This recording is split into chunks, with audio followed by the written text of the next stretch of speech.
Cancel කරනවා බංගපල bus stand එකේ. දැන් ගංගුවතුරෙන් අපේ කඩ දෙකම ස්ටොප් දෙකම ගොඩාක් හානියටපත් වුණා.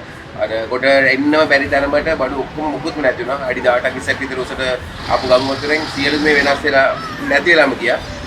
එකම සැනසීමට තිබ්බේ සිලින්කෝ ඉන්ෂුරන්ස් එක. මම දාලා තිබ්බා සිලින්කෝ ඉන්ෂුරන්ස් එක.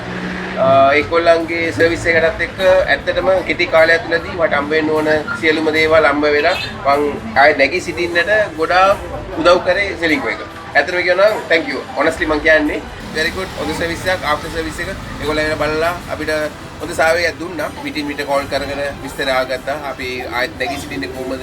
ඒ විස්තර ඔක්කොම දැනගෙන බුලතර ඉක්මනට අපිට හම්බ වෙන ඕන මුදල සලසලා දීලා ඇත්තටම අපි ගොඩට ඉන්නට ආයෙ බෑකප් එකක් වෙලා හොඳ මුදවක් කරා.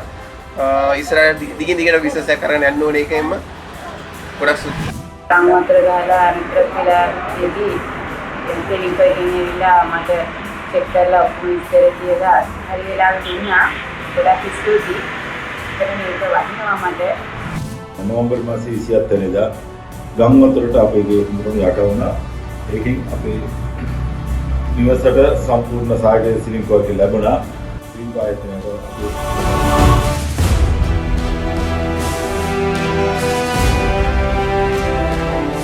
ලොකු පොඩි සමට රැකවරණය Ceylinco VIP on the spot ලෝකෙටම එකයි.